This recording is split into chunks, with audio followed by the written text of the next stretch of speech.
The boom of direct-to-consumer brands that we had in the last decade was marked by many case studies. One of them is Casper, the mattress company that delivers comfort in everybody's home in a small box.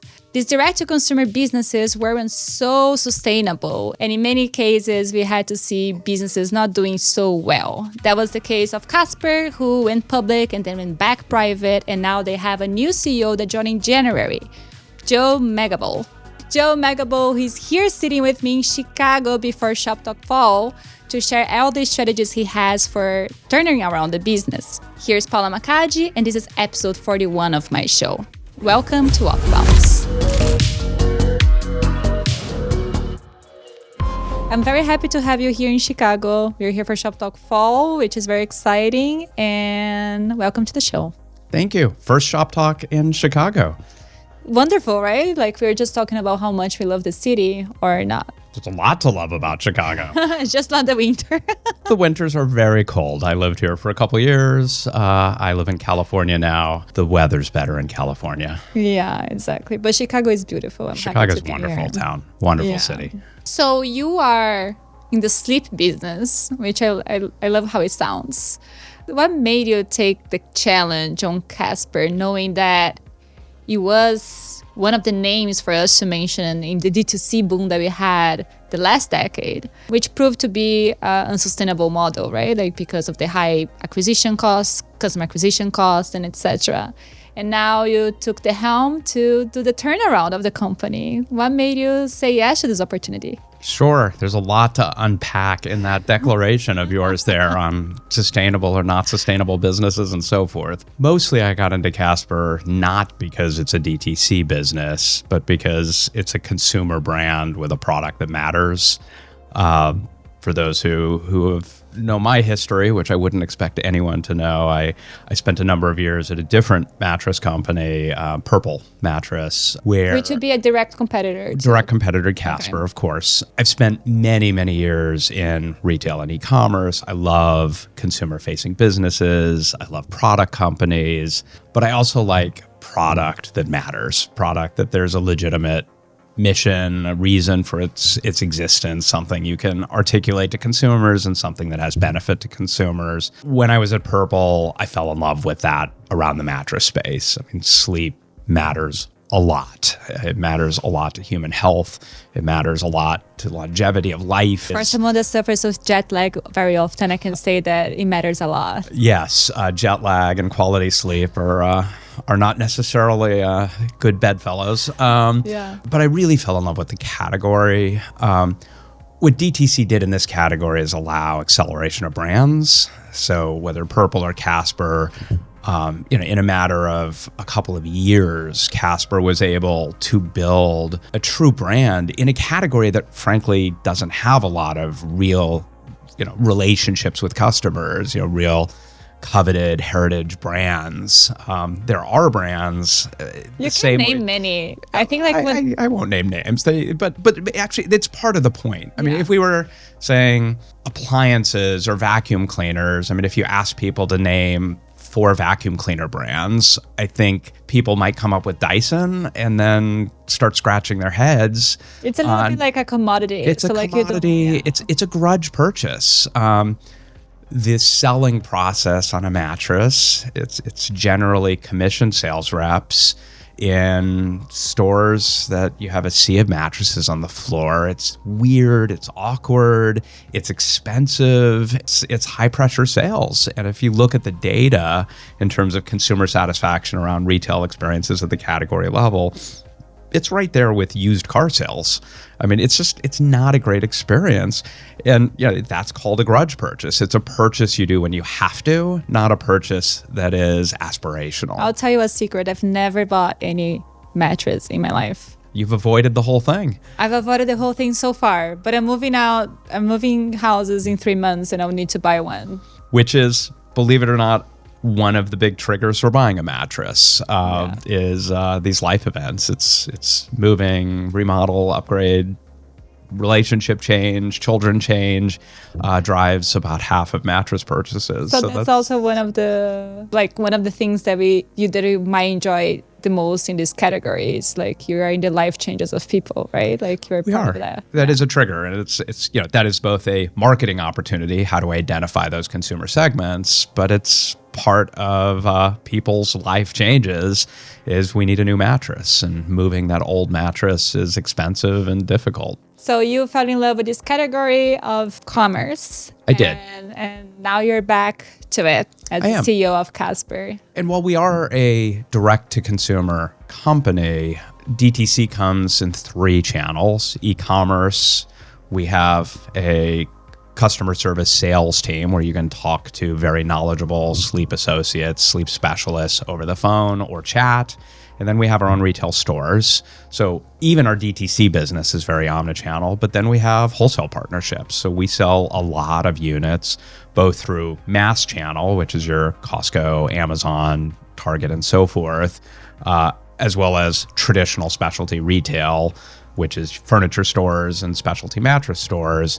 The difference of those 2 wholesale businesses is a Costco or an Amazon is more like a CPG business. We're selling sealed boxes on shelves, whereas furniture and mattress stores, we have beds on display. You can actually try. Experience, similar to our own retail stores. And that can be part of the customer journey. Like you might try in the store, but you might buy online and etc. It's all complementary. That's right. Very much. Interesting. And one thing that I think this category is so interesting, and one of the reasons I'm so excited to talk to you is like, how does it work? Because as I mentioned, I've never bought one, but I will. Yes. Casper, of course. Like how many mattresses you buy in your life? Like it's different than most of consumer brands that you can buy like every week or every month or every couple of years. How do you engage with a customer that buys it from every 10 years or so? Well, for business to be healthy, the business has to be structured around the consumer behavior. I mean, you need a core business model that is sustainable and works. So, I mean, thing one in this category, because it's a infrequent purchase, it's a durable good, it's a considered purchase, building a model that is more the traditional retail lifetime value model, where you acquire a customer, maybe you make money on that first transaction, you probably don't. And on transaction 2, maybe you break even, and transaction 3, you start to make money. And then it's all about getting that repeat business and lifetime value and that lower cost to acquire that second and third transaction. A lot of e-commerce is built around that kind of model. With an infrequent durable good, you have to be transactionally profitable on each transaction. That first transaction, whatever it costs to acquire them, you have to make money on that transaction. I mean, that just has to be part of being successful in a business like this. What's nice in a business like ours versus, say, like, a typical apparel company is selling an average order value of, maybe $75 or $100 requires a lot of transactions if you've got an acquisition cost of $30 or $50 or $100. In our case, with an average order value with mattresses, that's in the $1,000 to $2,000 range. That is something like it takes a while. With frankly very good gross margins, we can spend into the hundreds of dollars to acquire a customer and still make money, because it's at a price point that's high enough with enough gross margin that even if we only ever get one transaction out of the customer, we can still make money. And you can. And that is part of the difference here. But you have to look at it that way. Again, if you're looking at it around lifetime value, you're gonna chase your tail. You have to look at it around CAC, the customer acquisition cost, and being transactionally profitable. And I guess that having an exceptional product will help with the next time this same customer is having to decide for a new mattress, right? Yeah, there's layers of nuance to that.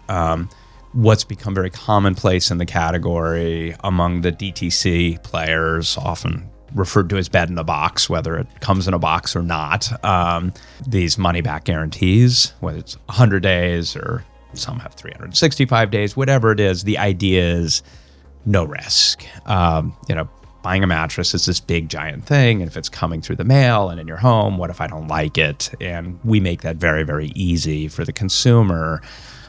But it also puts a really big responsibility on us to live up to the promise that if we're selling you that this really is going to be a terrific value for a really high quality product. So the return, you pick it up at the consumer's home. That's right. Operational wise, I think that's very dangerous, especially in the profitability. So you have to. Well, it's all retail has a return rate built into it. I mean, like it's just a different scale. That's Picking right. up a new mattress. But again, selling a $50 pair of jeans that has a return rate of 10% versus selling something for $2,000 that has a return rate of 10%. The unit volume is going to be different, but the economics are actually pretty similar. In fact, it's interesting one reason mattress stores, I think, tend to not be a great retail experience as compared to all of retail is because of that volume. A mattress store can sell a few mattresses a day, and the economics still work. You don't need a lot of staff. And, again, when you're selling in a mattress store, maybe $3,000-$5,000, again, your typical retail store where you've got to have constant velocity of these $50 to $100 purchases over and over, these high ticket items just have much lower velocity. And even a business of like ours that's in the hundreds of millions of dollars of revenue, if you were to look at us on a transaction basis, we would look like a teeny tiny company compared to our revenue. Yeah, and it's just something comes into play on things like doing testing and testing models. The deeper into the funnel you get, our traffic may look more like a $5 or $10 million company just because we make so much money per transaction. But it does mean the sensitivities are high. You got to make sure like getting those return windows right and how you make sure we're selling the right product to the consumer and make sure it's a product we actually stand by. And I think that's one difference of ours is we care a lot about our product. And you're right. Like, I think none of the mattresses stores I've seen made me want to go inside and check things out, right? Like, and you said that you have your own stores now. How are you changing this experience for consumers? Our stores are designed to be profitable, but at their core, they should embody the best brand experience with our product, where you can engage with the product and learn about the product. I think the most powerful thing, we've got great presentation, and we've been at this for a decade now, and through those years have evolved the stores. So depending on which store you go in, you may have a store that was designed 7 or 8 years ago or a store that was designed in the last couple of years, and they look quite different. And over time, as this business gets healthier, we will redo the older stores to take everything we've learned along the way. But the most powerful thing we have in our stores is our associates. They are terrific. And they need to understand how sleep works. They know how sleep works. They understand how our product works. There's a lot of misnomers on what makes a great mattress. And it's a surprisingly complex sale. I mean, if you think about your go-to outfit and how it fits and how it lays and the silhouette, and it's not just as simple as what's the size. I mean, fit is a very personal thing, and mattresses. Exactly, and everybody has a different taste for how you like to sleep, right? That's right. But then, how do you build a product that can service well the most number of people? I mean, you're traveling. And let's say you stay at a really nice high-end hotel. They may offer you a choice of pillows. Do you like a down pillow or a fiber or foam pillow? I'm a big fan of the service, yeah. But they don't offer you a different mattress. You get the mattress that they give you. But at a really high-end hotel, I bet you're going to have a great night's sleep. In fact, some of the high-end hotels have gotten into the business of selling their mattresses. Those mattresses are designed to service the widest range of body types, the widest range of consumers. Makes sense. When I'm traveling, I look forward for my hotel room to have a nice night's sleep. But you go to a mattress store and they're like, well, we've got 50 different models to choose from on terms that you don't even understand. I think you have to create, like, how do you like to sleep, I guess? It's a very high margin business. Very, very. The manufacturer is getting more than twice their cost, and the retailer is again. I mean, there is a lot of margin built into this business. And what you've seen with online businesses is they tend to liberate the customer by getting more efficient selling and taking some of that margin away. This category has been very durable in protecting those margins, but frankly, the way they've done that is by a asymmetric knowledge sharing. You know, they work really hard to make sure the consumer can't really unpack what they're paying for. And even in little ways, you go into a lot of mattress stores and they're going to offer a price guarantee. If you find this mattress anywhere else, we'll refund you the difference and give you 10% of the difference just to be nice. What you're not going to hear is that the majority of the manufacturers actually have hundreds of models, that each retailer has their own SKUs, their own models. So you won't find that exact mattress anywhere else. So you see it somewhere else and it looks similar and has similar description, but a couple things are a little different in how it's worded, and it's $1,000 difference here or there. And they feel similar, but is it really the same thing? Who knows?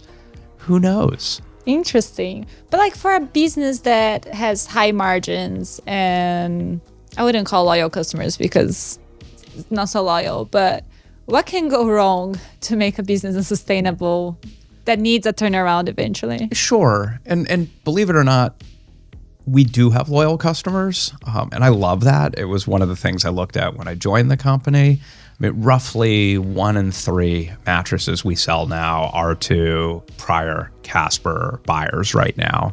Yeah, we don't build the model around that as a necessary thing for profitability. Yeah. But to me, that is proof positive on the strength of our brand and the strength of our product. Now that we are over 10 years old and we just celebrated our 10-year anniversary. Oh, now they're returning. We are, there's life events, which we talked about, that drive purchases, but some of it is time. It's just at some point, it's time to refresh the mattress, and we're winning those customers back again. And in many homes, I mean, if you think about the typical house, less so in an apartment, but if you think about the typical house, most homes have more than one mattress. The primary bedroom, they may have some children who have beds. There's the time that you upgrade as well. That's from right. Queen to king, and and that guest room often is, the former mattress we had from college, and we have guests coming and we realized we should probably get a proper mattress for the guest room. And there's so many of these scenarios. So getting repeat business from a customer doesn't mean they bought a mattress and they're replacing the mattress. There are a lot of reasons we may get repeat business, but we still earn it every single time. And that's on the strength of our brand, our relationship with the consumer, the quality of the product. But you asked what can go wrong. In Casper's case, which has a storied history, a lot of it's public. It went public as a company, was taken private. I think it's more of a question about sort of the unicorn VC-backed company challenge than it is about, was it a good business idea or is it a good business model? But it wasn't exclusive to Casper. Like VCs were putting a lot of money into D2C companies because that was the future, right? The newsworthy ones that achieved unicorn valuations, that was true. But like I was at Purple, which was bootstrapped by the founders, and went public through a SPAC very early in its life. And we never had the hundreds of millions of dollars of investment, which actually forced us to have rigor and discipline around operational excellence. Mm-hmm. We had to make sure that our overhead, our G&A on the P&L, was right-sized to the business. We had to make sure we had appropriate margins. We had to run a business that made money because there was no cash. So you're saying the Casper problem might be the excessive cash? Well, you had two things. You had hundreds of millions of dollars in the bank account with a venture community that is shoot for the moon or die. You get as big as you can, as fast as you can, think big. You're not making money in the US, that's okay. Expand in Europe, expand in Canada, expand in South America. You're not making money on the core product. Why aren't you setting up labs to already be doing research on the next product? So it was get as big as you can, as fast as you can, build a brand as well as you can. And I mean, we've put $1 billion behind our brand over the last decade. And again, with an ecosystem of investors and advisors that are pushing for this. And it's exciting. I mean, I talk to employees who are around in the early days, and there's a little bit of wistful longing for the glory days, where really there wasn't a lot of financial accountability and there was a ton of money in the bank. I mean, who wouldn't love that? I love that. But at some point, you pay for the price. Yeah, at some point you've got to actually make money, and the burn rate got very high because these aren't necessarily variable costs that you can turn on and off at will. You sign expensive leases, you get labs and headquarters, you open operations in other countries, you sign multi-year software agreements. All these things create an overhead of costs that are difficult to unwind. And then if the business is partly legitimate, organic business, you've built a base, but it's partly being propped up by excessive marketing spend, you pull back that marketing spend, that revenue goes away. And if you've built a company that can't make money unless it's above a certain size, and you're not really that size, you're just buying top line at a loss, when you start to right size the business, it's very easy to find yourself in a business that could make money at the revenue it's at, but has been just structurally set up to only make money at 50% or 100% bigger than that, and you've got to unwind that, and that's the ugly stuff. Whether it's headcount reduction, unwinding contracts, making structural changes, but that's part of the journey of going from startup to a successful operating company. Yeah, and you joined the company. We're recording this in October. We're recording this, So I joined in January. So it's been 10 months. It's been 10 months. There's just so much you can do in 10 months. But you do a lot in 10 months. So tell me about it. What was the first steps, and what have you seen happening already in these 10 months? There's a bunch of things that needed to happen very quickly that we kicked off and were pretty successful at. Use a metaphor of like sports. You take over a team that hasn't won a championship in years and hasn't even been in the top half of the league. What are you going to have? You're going to have fans, attendance is going to be down. The team's going to be a little bit demoralized. There's a question of, the idea of talking about a championship is absurd. When you can't even win games. Ted Lasso. Exactly. Not where I was going with this. But if you want, I'll pretend to have a mustache. Thing one was, how do you win when everything around you is losing? And, where we started was, let's make sure we have very clear, financially grounded operating metrics and goals that could be rationalized down to every functional department, that were few, very specific, very clear accountability about that did good for the business. So like in our case, everything ultimately laddered up to cash. We had to get to a place that we were cash flow positive. And that means if you have a business that's actually growing and top line is growing, but it's actually all in negative from an EBITDA or profitability point of view, we shouldn't do it if you're really focusing on cash. And then part of it was also time horizon. We need cash now, not cash a year from now, which means, hey, we're working on a really high ROI project. It's going to take 6 months of investment, 6 months of burn-in, and then we're going to triple our money in months 12 to 18 triple. And you look at it and you're like, I believe it. This is almost a guaranteed return. And who wouldn't want to triple their money? Yeah. But I'm not going to see that benefit for 12 months versus, hey, what could we do over the next, say, 100 days that we could maybe not triple our money, but hell, I'd take 10% gain. And it was pivoting the time horizon into, I don't care how much value there is potentially or in the future. What can we do in the next 100 days that is accretive to cash right now? And anything that didn't fit into that, that goal is deferred. So you prioritize short-term massively prioritize short-term gains around the metrics that mattered, that are measurable and actually make us healthier. And then you get the whole company bought into that. And again, you're not saying, hey, we're going to win the championship this year, but we're saying, hey, if we get these fundamentals right, we've lost the last 5 games. I'll bet you we can win one of the next 2 games. Or I'll bet you, you're not from the States, so we'll talk about the Ted Lasso football. You haven't scored a goal in the last 2 or 3 games. We're going to score a goal in the next game. We may not even win, but we're going to score a goal. And it's how do you start to get measures that are moving the ball forward, that are the right metrics around the health of the business, and that we can celebrate. And that we can say, look what's possible. We weren't doing these things and now we are.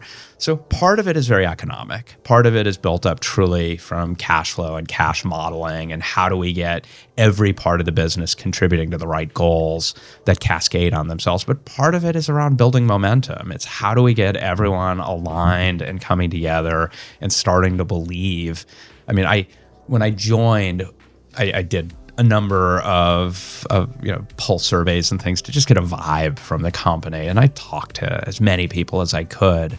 And what was clear is there was deep innate love for the brand. People were at Casper for the reasons our customers buy Casper. Mm-hmm. They loved the brand, but they were very afraid for our future because they're not sleeping so well. Yeah. Well played. Actually, they are all sleeping extremely well because our employees are also our customers, but they went to bed a little stressed. How do you turn that? And some of it is how do you get points on the scoreboard? How do you get things that we can come together as a company and say, look what we just did. If we can do that, we can do more. And each of these things cascade and ladder up to getting healthier. So you had to pretty much warm the culture up again. That's right. What is a winning culture for you? You asked why Casper and why sleep, why mattresses. I think it's really helpful for me anyway in bringing a company together when we all have a shared sense of purpose. The brand is part of that. Who are we as a company? Why do we do what we do? How do we show up? What do we represent? I mean, that's a big part. And you don't have to be a purpose-driven company to have a great brand. There are some amazing brands out there that aren't necessarily B Corps but we have that extra benefit of we are selling something that improves human health. You have a mission that is beyond the transaction. Just make money. Our investors, of course, they want us to make money, and we have an obligation to get them a healthy return. But that's your job. That's my job. That's right. That's right. And most in the company that, when I talk in those terms, they glaze over. It puts them to sleep, which is another way to get healthy sleep.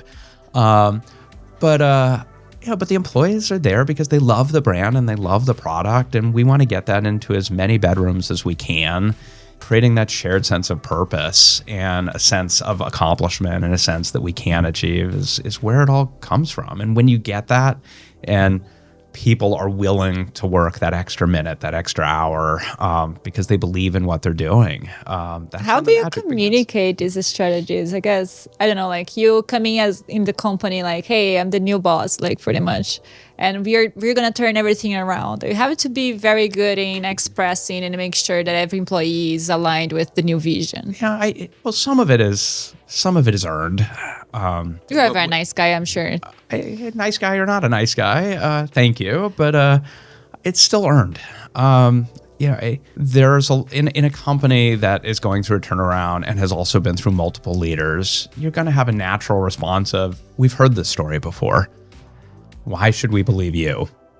And at the end of the day, while you can have the drumbeat of repeating the same thing over and over and try to demonstrate there's consistency and deliberateness to what you're doing, and you're not winging it, or you're not flippant, or just making it up as you go.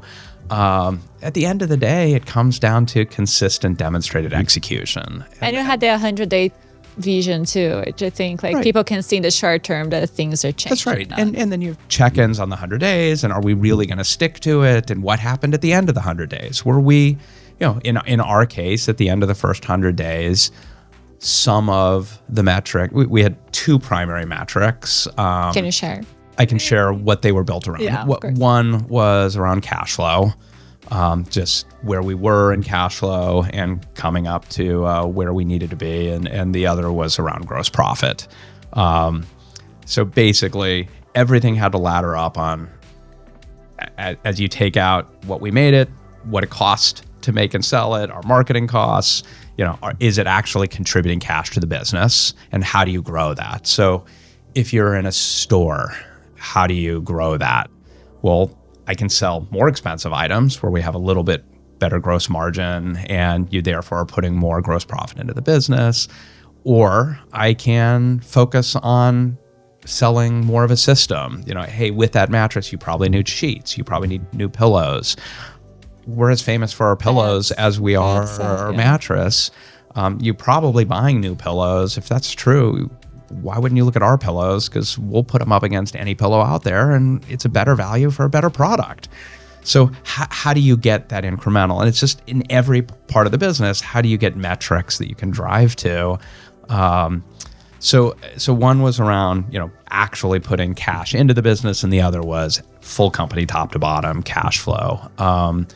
And we got really close on both, and they were both pretty big stretch goals. And below that, at the functional area, we had very specific targets, and some of those targets we blew out of the water, some we got spot on, a few we missed a little, but in aggregate, we did really well. And again, we weren't trying to win the championship. We were trying to get better, learn where we were strong, learn where we had weaknesses, and collectively come together to see what we could do as a group. And we did a lot of that. So it wasn't, did we hit the number exactly? It was, how much progress did we make, which was a heck of a lot. And hey, we're going to put these plans, we're going to stick to them, we're going to be consistent, and the business is a lot better today than it was 100 days ago, and that's on all of us. That's it. And then, okay, then do it again the next 100 days. And that's the game. And it's, I was quoted in my first few weeks at the company. Someone had asked me about vision for the company. I saw that. Vision has no meaning, something like that. It's, I mean, if you had a tragic accident and you're in the operating room, that's not the time to say, hey, have you thought about your 401k lately? Or where do you think you're going to go on vacation on your 20th anniversary? That's the foundation to how about we just focus on being healthy right now? So I of course I have a vision for the company, and I look forward. You also need the long-term plan. But it doesn't, it's a luxury that is a distraction where you have a company that hasn't been operating well in the near term. And it's what we need right now is a strategy with really good execution. Strategy allows us to decide the right decisions where we have choices and how we apply resources. And it's a framework to allow us to make really good decisions day to day out. And then really good execution. How do we make sure we're consistently doing the right things and actually doing them? It's easy to talk. It's hard to do. With that, as we own our destiny, and then the vision starts to open up, and you can say, hey, where could we be 5 years or 10 years from now? And that's really important for a company. And if you look at the most successful companies, these aren't companies built on incrementality. They're not companies just built on every year squeaking out a few more points of profit. They're companies that have a vision for something disruptive, something new, and they operate to those outcomes year in, year out. I mean, Amazon lost money for lots of years, but they had a very clear vision. But they also had funding, and they had a means to those ends. Yeah. Right now we don't. And thing one is get healthy. So first the foundation is get the financial That's right. security, and then build from there. That's right. And what it takes, you've said the company had many leaders previously. What it takes for a good CEO to turn things around? I think there's different CEOs or different needs for different stages of a business. Yeah, but turnaround is like like rescuing something and putting back together. It is. So I think it requires a different type of ability. That's right. And I mean, there's some not fun things about a turnaround, and it depends on the health of the business. But you may have vendors or partners that you've fallen behind with, and these are sometimes human beings and real businesses that they themselves have employees that they're struggling to make payroll on, and it cascades out. And these may be people you've even become friends with, and it's you face a lot of really challenging things, layoffs or staff reduction, where you're letting really good people go who you would hire again in a heartbeat because you're overbuilt. Because of decisions made in the past. So, I mean, there's a lot of disruption. There's a lot of pain. There's a lot of uncomfortable conversations. Some of it is seeing the forest from the trees. I mean, it's just understanding that, it's ugly right now, but I mean. Yeah, but I guess it takes you have to be emotionally stable. You have to know where you want to get. You have to communicate well with investors, shareholders, and I think some of it is, call it pattern recognition too. I think one thing that helped me through my career is nearly every job I've ever had. I graduated as an engineer, and my first job was in an advanced technology group, and nearly every job I've had was having to do things within companies that had never been done before. There was no playbook. There was no precedent. There was no person I was following behind who had already put the path in place for me. I mean, we figured it out as we went, which also meant we didn't necessarily have a lot of sponsorship or support. We kind of had to prove it as we went and earn our way. That kind of change management, that kind of building and growing, where there's a ton of failure. I mean, the idea that this stuff just works itself out is lunacy. It doesn't work itself out. It's a beautiful story to tell after it's done, but the path is pretty brutal. The path is brutal, and and you get things wrong, and you have passion for something. You. Early days of e-commerce where you couldn't buy things off the shelf and you did things yourself. I mean, we forget about the days that you'd go to a website and, you'd see we're sorry, we're down right now. And, you're waiting for the website to come back up so you can make your order. And most of that was human error. I mean, it wasn't, more often than not, it wasn't just the internet died. I mean, it was somebody did something without the right testing. I mean, I've dealt with catastrophic failures. I mean, we 17, 18 years ago, maybe 20 years ago, we had a massive production database critical for the site that we were upgrading. And we built it all out, tested it, and the very last stop of the process, which we were doing at 2 a.m., was the final transfer of all the information from the currently active database to the new database. And then it's synced up and you move on. And one human being was doing it late at night, and we didn't have a checks and balances on it. And there wasn't a second set of eyes looking. And instead of doing basically copy from old to new, they typed in the command for copy from new to old. And they literally wiped out the entire production database. Gone. Now, we had stuff backed up off-site, and it was a 3-day process to recover. But recoverable and damage to the business are two different things. We did damage to the business. Things stopped working. Things stopped coming in. And this happens. And I think some of it is pattern recognition. It's being able to understand when you see something going wrong, is this catastrophic? You know, I mean, you think about doing triage if you're like a emergency medical technician. You know, it's assessing the situation and understanding how life-threatening something is, and understanding, is this a time that we need to operate in the next 5 minutes or bad things will happen, or is this something where we can say, everyone calm down, we can solve this over time.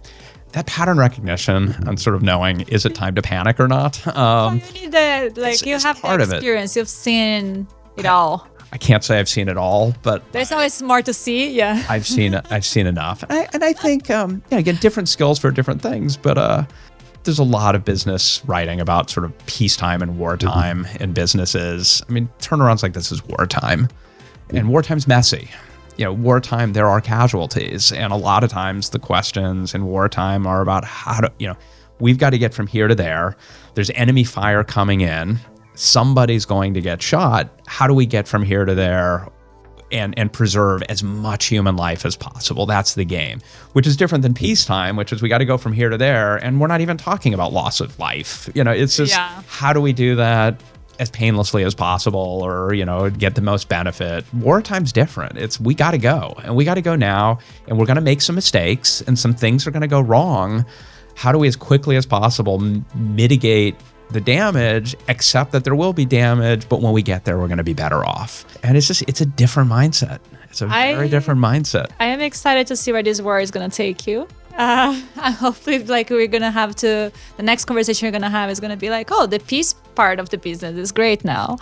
What did you say to someone that is starting now and wants to become a CEO?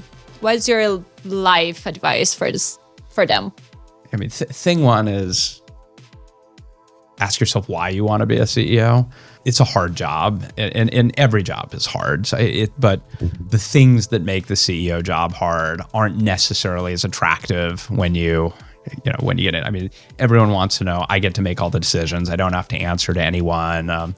First of all, not true. Exactly. You always have someone to answer. Yeah, unless you're a founder CEO in a company that is self-sufficient, that owns its own destiny and doesn't need outside investors and all of that, which is rare, you're more often going to be placed into the role by someone, which means it's a contract. I mean, you are working for someone. You're working for the board of directors. You're working for the owner. I mean, if it's private equity, your sponsors who own the company you're working for. If it's a public company, you're working for the board of directors. But you have the spotlight on you. You have the spotlight on you. It's a lot about people and talent. I mean, some of what we've been talking about is, how do you build the strategy? How do you communicate? How do you win people over? There's a lot of just people and life side of it. You have to really like managing people, and as you climb the ranks, managing leaders. It's a lot of cash and shareholders. It is a very, you obviously need to have really good leaders in core functions, like a great CFO.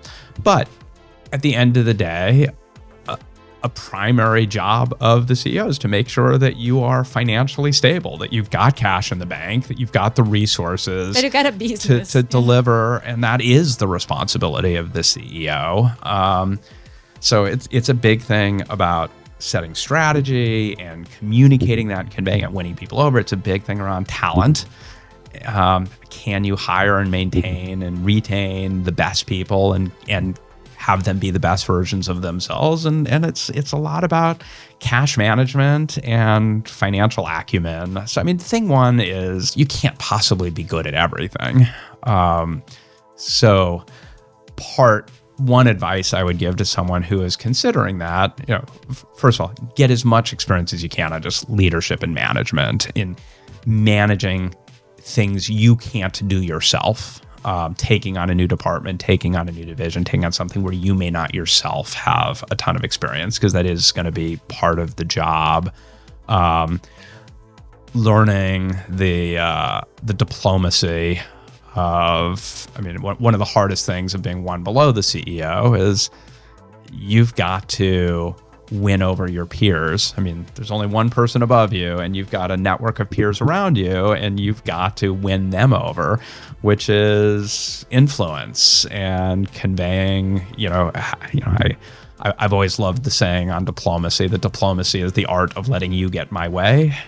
How do you make sure that those you are dependent on who don't report to you and aren't your boss, it's in their best interest to do the things that you believe are best for the company. So you have to be good on strategy, operations, and influence people. Those are three big things. Which is hard to excel. Like that's what we were saying. No, it is. It's hard to but the other thing I'd recommend, I think, where you can pick up skills. Again, CEO is the most generalist role there is. It really is. You have to be able to operate across all aspects of the business. I mean, the one thing the CEO has is they see the whole chessboard. And really at a company, they're the only one who sees the whole chessboard. But you have to know what each of the pieces are good at on the chessboard. So it's uncomfortable to do this, but I think it's really important as you're developing your career is to take those risks to learn something new, or maybe take a role that is a little different than you had to pick up those experiences. I talked about pattern recognition. How do you recognize patterns if you've never had an opportunity to see any of these things before? And if you can't own those things, how do you if you're not in finance and you're really curious about financial planning or accounting or payroll or all these things that are part of corporate, how do you get connected to them, and how do you find projects to work with them, or how do you get to know their business a little better? Because ultimately you're responsible for all of it. And, getting understanding of these aspects of the business and how they operate is part of the pattern recognition. And it's learned. It's very, very hard to get your first CEO job. How many have you had? I've had 3. I'm in my 3rd right now. I spent years trying to get my first, and I understand this now, but most hiring boards or hiring entities would rather take a CEO in a business that didn't make it, but they've been a CEO before, than take someone who's never been a CEO because before. It does require a lot of what you're saying. It is. It's a big leap. And my quip at the time is I am 100% certain that every CEO out there had at some point their first CEO job. I mean, it's part of it. Yeah, it's part of it. But it's a big bet. It's a really big bet, and almost every CEO makes a lot of the same mistakes. I did too. One of the biggest, which is getting your team in place. I think most new CEOs try to protect the team that exists and learn and give everyone a fair shake. And how do you lead if you don't have people who are on your team? Yeah. And again, that's earned. And part of that is as quickly as possible getting the right team in place. And I've never heard a CEO said, "I'm glad I waited." But you do hear CEOs who say, "Thank God I put him or her in that role because they're amazing and I couldn't be successful without them." Yeah. Or found them. I mean, it comes in many ways. I have found people in my organizations who were underutilized and elevated them, and that creates a win. Yeah, it's case by case. Every talent matters there. It does. Joe, thank you so much. It was a pleasure talking to you here, and I'm looking forward to see what's coming next for Casper. Thank you so much. Bye-bye. I hope you enjoyed this interview, and if you want to reach out to me, feel free to do it on LinkedIn, and I'm happy to talk about all the cases that we have on OFFBounds. And next week, we're going to be talking about China, as I'll be flying there, and we have amazing news from there. Feel free to reach out, and see you next Tuesday.